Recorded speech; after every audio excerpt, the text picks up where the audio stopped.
Good morning, MOA members. I am Abhijeet, wahegaonkar, and it's a distinct privilege for me to talk to you today about a very common clinical condition that we see in clinical practice, and that is the Curvan's tenosynovitis. And although we know that ulnar-sided wrist pain is an extremely common condition that we encounter in quotidian practice, radial-sided wrist pain also is a very common problem we see. And I think recurrent tenosynovitis accounts for a majority of cases who present with radial-sided wrist pain. Of course, there are differentials that you need to keep in mind, such as the intersection syndrome, non-new fracture of the scaphoid if there is tenderness in the anatomical snuff box, irritation of the sensory branch of the radial nerve, which is also part of the Wartenberg syndrome, and so on and so forth. So today's talk, we're going to understand a little bit about Dekavitz tenosynovitis, especially from the perspective of surgical management. We will go over a video that demonstrates the technique and will give you some tips and tricks in management of this common condition. So I have no conflict of interest. So Dekavitz tenosynovitis was first described by Fritz de Kerva, who was a Swiss surgeon. And this entity has been is an eponymous condition named after Fritz de Kerva, and he was the first one to recognize this condition. And we all know that it usually affects individuals from the fourth to the fifth decade most commonly, and is slightly more common in females. However, we also find this more and more as a condition under the umbrella term of repetitive stress injury. So people who are required to do movement in radial, in ulnar deviation and radial deviation, such as butchers, for example, or mothers with newborn babies who have to nurse the babies with repetitive lifting, are also people who will be affected by this condition. And this basically results due to an inadequacy of the first dorsal compartment, and it in turn results in tenosynovitis or inflammation and swelling, which causes pain on the radial aspect of the wrist joint. And repetitive motion at the wrist has been considered as a risk factor for this particular disease. So what are the clinical signs and symptoms? There is usually pain, may be associated with a swelling over the dorsal-radial aspect of the wrist joint, and sometimes it may radiate to the forearm, and the tenderness and pain will be localized mostly over the radial styloid process. There may be thickening of the tendon sheath and the pulley, and there may be a palpable or an audible crepitus at times. There may be associated ganglion cysts, which may form a little bump over the dorsal-radial compartment. And patients will usually complain of pain when movements are associated with ulnar deviation of the hand. And the pinch and grip strength will also be reduced in advanced or severe cases. So the diagnosis is usually clinical, and very seldom do we require any investigations. But it is always nice to get at least a plain X-ray done, which is usually a posterior or anterior view, a true lateral or an oblique view, to determine if there is any other pathology that we might be missing. In some cases, we may also recommend ultrasound and MRI, and we'll come to that in a little bit after the first few slides. So clinical diagnosis is based upon the patient history, the symptoms, and clinical examination. And we have a few tests that I'm sure that most of us are well versed with. And the ICOF test is something that we clinically perform very commonly, in which the patient holds his thumb in full flexion adduction, and the wrist is deviated in the ulnar direction by the examiner. And when performing this maneuver, there is pain around the radial styloid, and this suggests the diagnosis of Dekavitz tenosynovitis. The other test is the Finkelstein's test, in which you would hold the forearm of the patient, and the patient would then grasp his own thumb, and then you bring the wrist in ulnar deviation, and the pain manifests over the radial styloid. And this maneuver would suggest a positive test. However, the Finkelstein's test is possible for a lot of normal people also. If you were to do it to yourself with your thumb clasped and then you bring your wrist in ulnar deviation, you might have a little bit of discomfort over your radial styloid. So, although this is a very sensitive test, it is not a very specific test. So recently, one of my friends and colleagues from Belgium, Jean Goubeau, has described this particular test, which is called as the WHAT test, WHAT, and this is a acronym for wrist hyperflexion and thumb abduction of the thumb. So when the wrist is hyperflexed and you ask the patient to abduct the thumb, palmar abduction, the patient will get pain over the radial styloid again. So you ask the patient to flex the wrist joint, hyperflex, and then you ask for palmar abduction. And this can be done under resistance also, all right? And the patient will complain of pain on the radial styloid area. Now, this is a very specific test because with the wrist hyperflexion, you would have eliminated excursion of all other tendons except for the first dorsal compartment tendons. And when you abduct the thumb, it is only those tendons that are moving. And if they are inflamed or if there is any inflammation and thickening of the pulley, the patient will have pain. And this is a patient controlled, so that adds more value. Patient is usually comfortable. He can determine how much pressure to apply. And this is a very neat test to diagnose the curve on tenosynovitis. So this was published in the Journal of Hand Surgery in 2014, and is a very nice test to add to your clinical examination to diagnose decurvent tenosynovitis. So what about the role of other modalities? Usually we recommend an ultrasound examination because we feel an MRI is an overkill. It is a very good way to diagnose decurvent tenosynovitis, and the advantage of ultrasound examination is that it is a dynamic test, so the excursion of the tendons can also be looked at.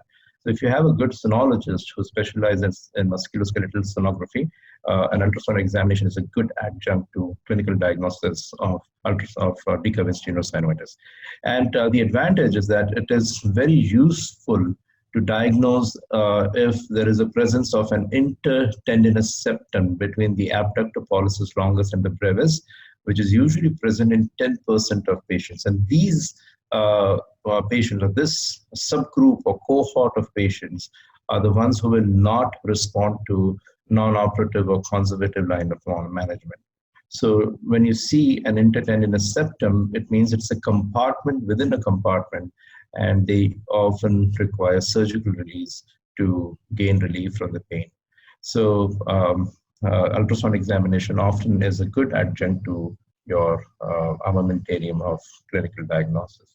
An MRI, especially in axial sections, will show you this particular inflammation or signal change around the first dorsal compartment tendons, which is seen as an hyperintense signal. And again, coupled with your clinical examination would add to your clinical diagnosis. So how do you go about, once you have established the diagnosis, you've eliminated the differential diagnosis, and you have zeroed in on the diagnosis of recurrent tenosynovitis? The question is, how do you go about management?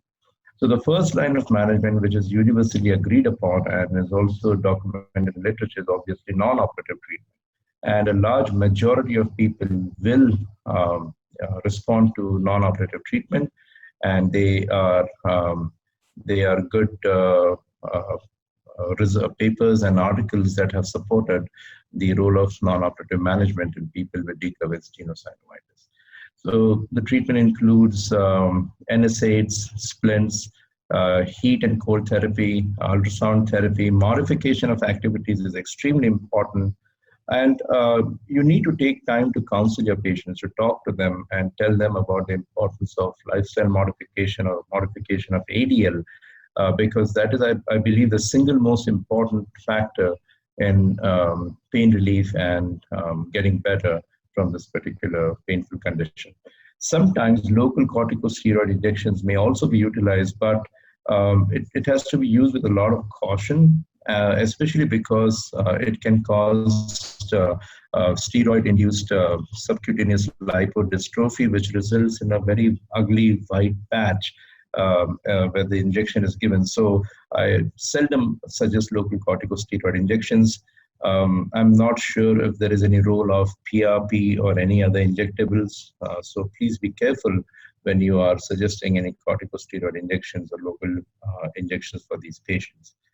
And if patients fail to respond to a reasonable time frame of non-operative or conservative management, then surgery may be offered to people who are not finding any relief, or their job requirements or their activity requirements require them to go back to work early. So these are carefully counseled patients who qualify for surgery. And this little video, which is perhaps the last slide, will summarize the surgical technique. So the incision, we usually do the surgery under local anesthesia. The incision may either be longitudinal, centered over the first dorsal compartment, or transverse for cosmesis. This particular patient also had an adjunct procedure, which was CMC arthroplasty, and hence we use a longitudinal incision just to extend a little bit in the distal manner. So once you have taken the incision, you have to pay particular attention and importance to identifying the branches of the dorsal radial nerve, sensory branch of the radial nerve, protect the nerve, because any injury to this nerve will cause a very painful neuroma, which will haunt you and the patient for a very long time. So identifying and protecting the nerve and moving it out of harm's way is extremely important.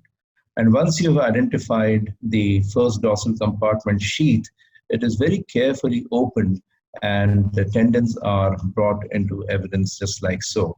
Any synovitis around the tendons may be gently excised with tenotomy scissors and fine instruments and forceps.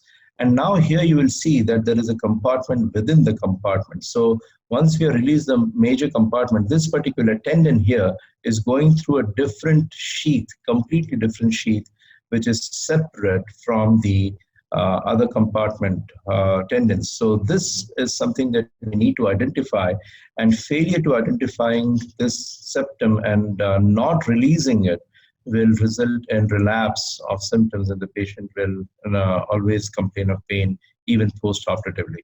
So very carefully again, that particular compartment, see how thick the sheath is. It's almost like a fibrous tunnel.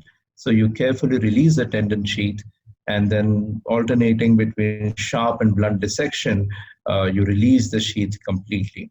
Another important caveat when you do the surgery is not to go too volar when you're releasing the compartment. You need to stay a little bit dorsal so that there is no subluxation of the tendons post-operatively. We also excise a little bit of the dorsal aspect of the sheath there so that reformation of the sheath or relapse is prevented. Sometimes you might even find supranumerary tendons within the tendon sheath, more than 3 or 4 tendon slips. And that is also the cause of, as you can see in this particular patient, there are multiple tendon sheaths out there, which, whether it is the cause of failure of non-operative treatment. And then closure is usually done with absorbable subcutaneous sutures. Post-operatively, we apply bulky dressing, and we keep the dressing on for about 2 weeks without changing the dressing, and the patient is then rehabilitated to activities of daily living gradually. So this is in brief a summary of decurvence tenosynovitis, which is a very common clinical problem that you would encounter in your clinical practice. Careful attention, especially if you embark on surgical treatment to the dorsal sensory branch of the radial nerve, avoiding injury to the tendons when you're operating, also identifying the subsheath within the sheath, releasing that particular sheath, and also avoiding too volar a release would ensure successful management of a very simple and a very important clinical problem that we encounter in our daily practice. So thank you very much for your attention on a Sunday morning. It's a privilege to talk to you and share with you a few tips and tricks about decommense tenosynovitis. I want to thank the Maharashtra Orthopedic Association for the opportunity, and thank you very much.